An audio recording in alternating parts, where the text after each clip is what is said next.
باپ، بیٹے اور القدس کے نام سے۔ خداوند کے زندہ اور جلالی کلام میں سے آج ہم پڑھیں گے احبار باب 6۔ اور خداوند نے موسیٰ سے کلام کر کے فرمایا، جو کوئی شخص خطا کرے اور خداوند سے بے وفائی کرے کہ اپنے ہمسائے کی امانت یا رکھی ہوئی یا لوٹی ہوئی چیز کا انکار کرے، یا کوئی چیز جبراً چھین لے یا اس کی کھوئی ہوئی چیز پائے اور اس کا انکار کرے، اور سب باتوں میں جو انسان کرتا ہے کسی میں جھوٹی قسم کھائے، تو وہ اس سے مجرم ٹھہرے گا۔ اس لیے جب اس نے خطا کی تو گناہ اس کے سر پر آیا، تو وہ لوٹی ہوئی چیز کو یا بے انصافی سے لی ہوئی یا امانت رکھی ہوئی چیز کو یا کھوئی ہوئی چیز کو جو اس نے پائی واپس کرے، یا سب کچھ جس کی بابت اس نے جھوٹی قسم کھائی پورا واپس کرے، اور 5واں حصہ اس پر بڑھائے، اور اسے جس کی وہ ہے اپنی تقصیر کی قربانی کے گزرانے کے دن دے دے، اور اپنی تقصیر کے لیے خداوند کے واسطے قربانی کاہن کے پاس لائے، یعنی گلے میں سے ایک بے عیب مینڈھا جس کی قیمت بامقدار خطا کی ٹھہرائی گئی ہے، اور کاہن خداوند کے سامنے اس کا کفارہ دے، تو اسے سب کچھ جس کے کرنے سے وہ مجرم ٹھہرا بخشا جائے گا۔ دائمی آگ کی شریعت۔ اور خداوند نے موسیٰ سے کلام کر کے فرمایا، ہارون اور اس کے بیٹوں کو حکم کر اور اس سے کہہ دے کہ سوختنی قربانی کی یہ شریعت ہے کہ سوختنی قربانی مذبح کے آتش دان پر ساری رات صبح تک رہے، اور مذبح پر آگ جلتی رہے اور وہ کبھی بجھنے نہ پائے، اور کاہن اپنا کتان کا کرتا اور کتان کا پاجامہ پہنے، اور سوختنی قربانی کی راکھ کو جو مذبح پر آگ نے جلا دی ہے اٹھائے اور اسے مذبح کے ایک طرف ڈالے۔ جب وہ اپنے کپڑے اتارے اور دوسرے کپڑے پہنے اور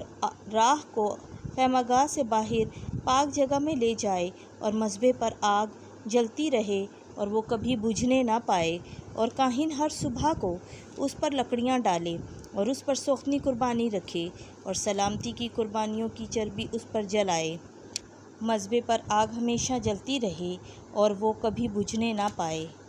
نذر کی قربانی کی شریعت۔ اور نذر کی قربانی کی یہ شریعت ہے کہ اسے ہارون کے بیٹے مذبح کے سامنے خداوند کے آگے لائیں، اور اس میں سے مٹھی بھر میدا اور تیل اور سب لبان جو اس پر ہے لیں، اور مذبح پر اس کی یادگار کے لیے عمدہ خوشبو خداوند کے واسطے جلائیں، اور جو بچ رہے اسے ہارون اور اس کے بیٹے فطیری ہی کھائیں، مقدس جگہ میں حضوری کے خیمے کے صحن میں اسے کھائیں، اور خمیری نہ پکائی جائے، کیونکہ میں نے اسے اپنی آتشین قربانیوں میں سے حصہ دیا ہے، اور خطا اور تقصیر کی قربانیوں کی طرح نہایت مقدس ہے۔ ہارون کی اولاد میں سے فقط مرد اسے کھائیں۔ خداوند کی آتشین قربانیوں کے لیے یہی ابدی فرض پشت در پشت ہوگا، جو اسے چھوئے پاک ہو جائے گا۔ اور خداوند نے موسیٰ سے کلام کر کے کہا کہ ہارون اور اس کے بیٹوں کی قربانی جو وہ اسے مسا کے دن خداوند کے لیے لائیں یہ ہیں: میدا ایفا کا 10واں حصہ، آدھا صبح کو اور آدھا شام کو دائمی نذر کی قربانی کے لیے لائیں، اور وہ تیل میں توے پر پکایا جائے اور پکا ہوا لایا جائے۔ نذر کی قربانی پکے ہوئے ٹکڑے تو خداوند کی عمدہ خوشبو کے لیے گزران، اور اس کے بیٹوں میں سے ممسوح کاہن اسے گزرانے۔ خداوند کا یہ ابدی فرض ہے، وہ تمام جلایا جائے۔ کاہن کی ہر ایک نذر کی قربانی تمام جلائی جائے، وہ کھائی نہ جائے۔ اور خداوند نے موسیٰ سے کلام کر کے فرمایا، ہارون اور اس کے بیٹوں سے کہہ کہ خطا کی قربانی کی یہ شریعت ہے کہ جس جگہ سوختنی قربانی ذبح کی جائے وہیں خطا کی قربانی بھی خداوند کے آگے ذبح کی جائے، کیونکہ وہ نہایت مقدس ہے، اور وہ جو کاہن خطا کے لیے گزرانتا ہے اسے پاک جگہ میں کھائے، حضوری کے خیمے کے صحن میں وہ کھائی جائے۔ جو اس کے گوشت کو چھوئے پاک ہو جائے گا۔ اگر کسی کپڑے پر اس کا خون پڑے تو جو پڑا ہے وہ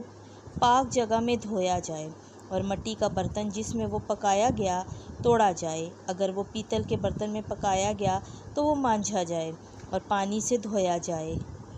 طبقہ کہانت کے سب مرد اس میں سے کھائیں، کیونکہ یہ نہایت مقدس ہے، اور کوئی خطا کی قربانی جس کے خون میں سے کچھ حضوری کے خیمے کے اندر داخل کیا گیا